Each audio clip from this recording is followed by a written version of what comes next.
Assalamualaikum warahmatullahi wabarakatuh. Selamat pagi, selamat siang, selamat sore, maupun selamat malam. Yang saya hormati Bapak Muhammad Abdul Malik MPD selaku dosen pengampu dari metodologi studi Islam. Yang saya hormati teman-teman sekalian yang mungkin menonton saya pada kesempatan kali ini.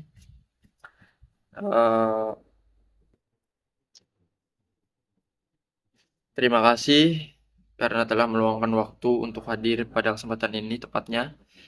Saya sangat senang bisa berada di sini dan berbagi informasi yang saya harap akan bermanfaat bagi kita semua. Sebelum kita mulai, izinkan saya memperkenalkan diri. Nama saya Haris Padilla dengan NIM 231111417 dari Fakultas FTIK dengan Prodi Tadris Biologi Angkatan 23.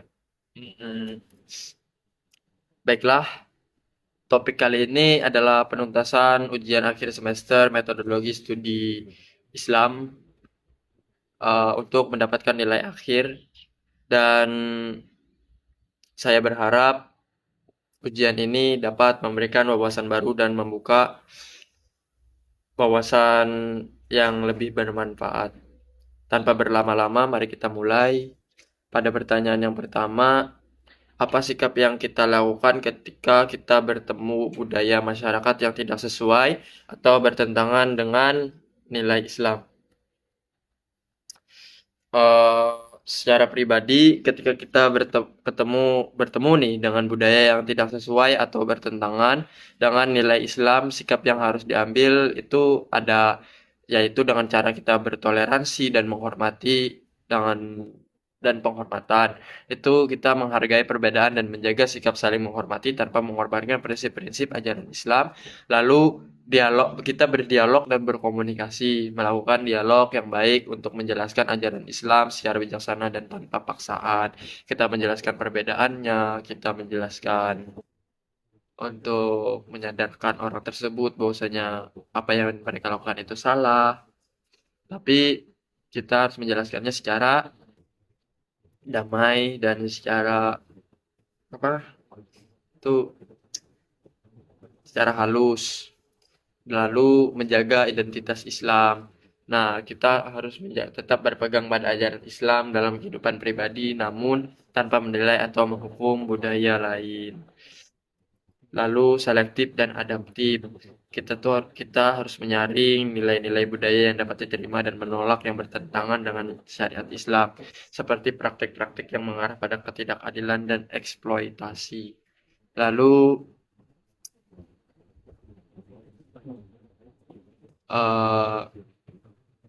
karena kita nih hidup di masyarakat yang sangat beragam, termasuk dalam hal budaya, menurut saya, bagaimana sikap kita jika bertemu dengan budaya yang tidak sesuai atau bertentangan dengan nilai-nilai Islam? Ya, jawabannya kalau saya pribadi, pertama-tama kita harus menghormati perbedaan budaya tersebut, tapi jika budaya itu bertentangan dengan prinsip-prinsip Islam seperti yang jelas-jelas dilarang dalam syariat, misalnya perbuatan yang mengarah pada kekerasan atau ketidakadilan, kita perlu mengkritik dan menolaknya dengan cara yang bijak dan penuh hikmah. Ya, kita tolak secara halus. Lalu kita harus tetap menghormati keberagamaan, tetapi tetap menjaga nilai-nilai Islam dan tidak segan untuk menyampaikan pendapat kita. Betul sekali seperti itu, tapi kita juga harus menjaga prinsip Islam dengan cara yang santun dan tidak menyudutkan orang lain. Mungkin dengan berdialog dan memberikan pemahaman yang tepat tentang nilai-nilai Islam yang lebih baik bagi kebaikan bersama, seperti yang telah saya jelaskan dengan poin-poin yang tadi. Lalu pertanyaan yang kedua, menurut Anda bagaimana cara membentuk keluarga Islam dan masyarakat yang Islami?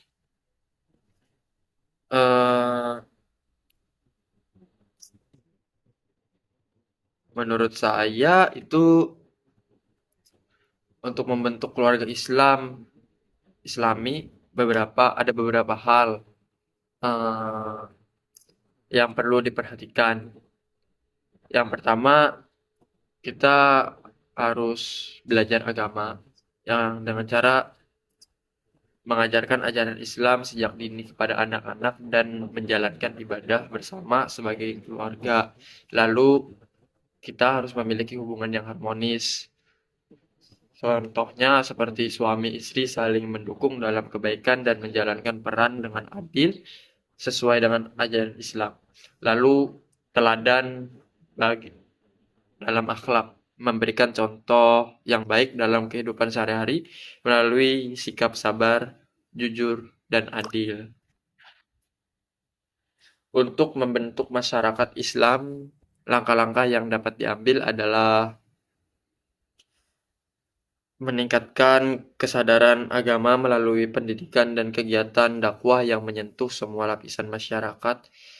Ya, itu dengan cara kita tuh harus sering hadir dengan apa acara-acara Islam seperti ada acara tablik akbar, terus kita sering nonton acara-acara ceramah untuk meningkatkan kesadaran agama. Lalu yang kedua, membangun sosial yang adil. Yang ini contohnya memperhatikan kesejahteraan sosial adil dan keadilan dan hak-hak asasi manusia secara dengan prinsip Islam. Lalu musyawarah dan bekerja sama, mengedepankan prinsip musyawarah dalam menyelesaikan masalah dan membangun kebersamaan dalam keberagamaan. Bukan seperti si suami yang punya masalah terus marah-marah dengan istrinya dan istrinya tidak mentolerir sehingga menjadi ber, apa perpecahan sehingga saling saling marah-marah, saling saling bentak membentak, tidak saling mengalah. Seharusnya kan itu di situ kita diajarkan untuk satu menjadi api, tapi sang sang suami menjadi api lalu sang istri menjadi air. Begitu pula sebaliknya. Tidak harus dengan api. Lalu kalau secara singkatnya tuh seperti ini, untuk membentuk keluarga Islam pertama-tama yang paling penting adalah penanaman nilai-nilai agama Islam. Sejak dini, setiap anggota keluarga, baik suami, istri maupun anak-anak, harus memahami dan mengamalkan ajaran Islam dalam kehidupan sehari-hari.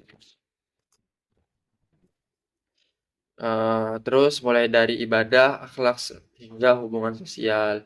Jadi itu dimulai dari keluarga sebagai unit terkecil dalam masyarakat. Benar, ya itu benar sekali karena keluarga yang Islam akan menjadi fondasi bagi masyarakat Islam. Untuk membentuk masyarakat Islam perlu adanya kerjasama dan kepedulian antara antar sesama. Ini bisa dimulai dari pendidikan yang berbasis nilai-nilai Islam, penerapan syariat yang adil, serta menjaga hubungan yang harmonis antara umat beragama dalam masyarakat. Lalu,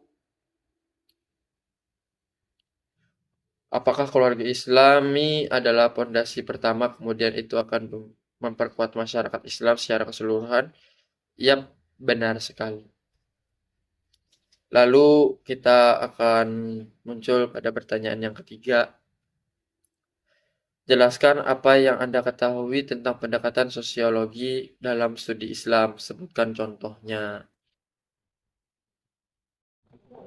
Pendekatan sosiologi dalam studi Islam berfokus pada interaksi antara ajaran Islam dengan struktur sosial masyarakat. Pendekatan ini mempelajari bagaimana nilai-nilai Islam membentuk norma sosial hubungan antar individu dan perubahan sosial. Contoh studi tentang struktur kelas sosial dalam masyarakat Islam seperti bagaimana ajaran Islam mempengaruhi pola hubungan antar kelas sosial, misalnya peran zakat dalam mengurangi kesenjangan ekonomi, atau bagaimana Islam mempengaruhi transformasi sosial seperti perubahan dalam peran wanita dalam masyarakat. Lalu, singkatnya, pendekatan sosiologi dalam studi Islam lebih menekankan pada interaksi sosial yang terjadi dalam masyarakat Muslim. Fokus utama pendekatan ini adalah untuk memahami bagaimana ajaran Islam berperan dalam struktur sosial, norma, dan perilaku dalam masyarakat. Misalnya kajian tentang bagaimana masjid berfungsi tidak hanya sebagai tempat ibadah, tetapi juga sebagai pusat sosial pendidikan dan kegiatan masyarakat. Lalu pendekatan sosiologi, apakah melihat bagaimana Islam mempengaruhi struktur sosial dalam masyarakat? Yap, benar sekali. Contohnya ada dalam masyarakat Muslim. Sosiologi Islam akan menganalisis hubungan sosial antar individu, keluarga, dan komunitas. Misalnya bagaimana hukum Islam mempengaruhi pernikahan, warisan, dan tata cara kehidupan sosial dalam masyarakat Muslim. Lalu pertanyaan yang kelima, mohon maaf, pertanyaan yang keempat, jelaskan apa yang Anda ketahui tentang pendekatan antropologi dalam studi Islam. Sebutkan contohnya. Pendekatan antropologi dalam studi Islam menekankan pada pemahaman tentang kebudayaan, ritual, dan tradisi yang berkembang di masyarakat Islam. Pendekatan ini berusaha untuk memahami bagaimana ajaran Islam diadopsi dan dimaknai oleh berbagai kelompok budaya yang berbeda. Contohnya, penelitian tentang ritual-ritual keagamaan dalam Islam seperti perayaan Idul Fitri dan Haji, dan bagaimana tradisi lokal seperti perayaan Tahun Baru Islam atau upacara keselamatan dipraktekkan dalam budaya tertentu seperti budaya Betawi atau Minangkabau. Secara singkatnya, pendekatan antropologi dalam studi Islam lebih fokus pada budaya dan tradisi yang berkembang di dalam masyarakat Muslim. Ini berkaitan dengan cara-cara Islam diterjemahkan dalam praktek budaya sehari-hari, seperti ritual keagamaan, adat istiadat, dan cara hidup yang dilestarikan di berbagai komunitas Muslim. Jadi, antropologi Islam melihat kebudayaan yang berkembang dalam komunitas Muslim. Itu benar, dengan contoh dari pendekatan ini adalah studi tentang perayaan Idul Fitri yang berbeda di setiap negara. Di Indonesia misalnya kita punya tradisi mudik, sedangkan di negara-negara lain seperti di Timur Tengah, tradisi ini tidak ada. Hal ini menunjukkan bagaimana Islam diadaptasi dalam kebudayaan setempat. Lanjut kita ke pertanyaan yang kelima. Jelaskan apa yang Anda ketahui tentang pendekatan psikologi dalam studi Islam. Sebutkan contohnya. Pendekatan psikologi dalam studi Islam berfokus pada bagaimana ajaran Islam mempengaruhi perkembangan psikologis individu. Pendekatan ini mengeksplorasi pengaruh ibadah, nilai-nilai spiritual, dan hubungan sosial dalam membentuk kesejahteraan mental. Contohnya adalah sholat dan doa sebagai sarana untuk mengurangi kecemasan dan meningkatkan kesejahteraan psikologis. Misalnya, banyak penelitian menunjukkan bahwa zikir dapat membantu seseorang merasa lebih tenang dan lebih terhubung dengan Allah, yang mendukung kesehatan mental dan emosional. Ya, secara singkatnya atau lebih tepatnya tuh, kalau kita tidak paham secara luasnya, seperti ini. Pendekatan psikologi dalam studi Islam berfokus pada bagaimana mentalitas, emosi, dan perilaku individu dipengaruhi oleh ajaran Islam. Psikologi Islam mencoba memahami bagaimana ajaran agama Islam dapat membantu individu dalam mengelola emosi seperti kesabaran dan syukur, serta bagaimana membantu seseorang mencapai kesehatan mental yang baik melalui ibadah dan hubungan spiritual dengan Allah. Jadi psikologi Islam lebih fokus pada kesehatan mental dan spiritualitas seseorang dalam kerangka ajaran Islam. Yap, itu benar sekali. Jadi contoh praktisnya adalah bagaimana Islam mengajarkan doa dan zikir untuk meredakan stres dan kecemasan. Ini adalah cara Islam yang relevan dalam konteks psikologi, di mana seseorang bisa merasa lebih tenang dan damai dalam menjalani hidup. Lalu, pada pertanyaan yang terakhir, jelaskan apa yang Anda ketahui tentang pendekatan fenomenologi dalam studi Islam. Sebutkan contohnya. Fenomenologi Islam. Apa sih fenomenologi Islam? Dalam studi Islam, pendekatan fenomenologi itu adalah mempelajari pengalaman subjektif individu dalam menjalankan ajaran agama. Pendekatan ini lebih berfokus pada bagaimana individu merasakan dan menghayati praktek keagamaan, seperti ibadah, pengalaman spiritual, dan hubungan dengan Tuhan. Contohnya studi fenomenologis terhadap pengalaman umat Islam yang melaksanakan ibadah haji dan bagaimana mereka merasakan pendekatan dengan Allah selama prosesi tersebut, atau pengalaman spiritual dalam zikir yang mendalam yang mempengaruhi cara individu merasa terhubung dengan Tuhan secara personal dan mendalam. Eh, Pendekatan-pendekatan ini memberikan wawasan yang berbeda dalam mempelajari Islam. Ini adalah salah satu kesimpulan dari semua soal ini terhubung kepada nomor 6.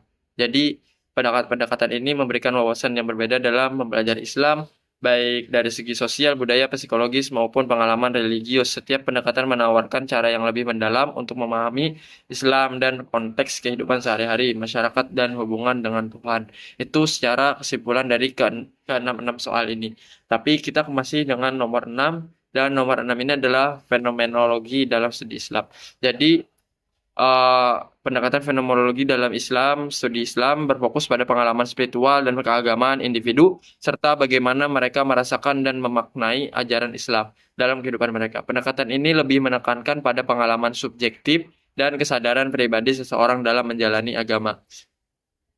Jadi, fenomenologi Islam melihat pengalaman pribadi seseorang dalam menjalani ajaran agama. Benar, yap, itu benar. Misalnya bagaimana seorang merasakan kedekatan dengan Allah saat sholat atau saat berdoa, atau bagaimana pengalaman spiritual dalam hidupnya dipengaruhi oleh ajaran Islam. Ini adalah cara kita memahami agama dari perspektif agama langsung individu. Hmm, Cukup sampai sekian. Terima kasih. Saya akhiri jika saya terdapat salah, mohon maaf. Jika saya banyak kata-kata yang salah, mohon dimaklumi karena saya bukan Nabi Boy. Ya, terima kasih. Assalamualaikum warahmatullahi wabarakatuh.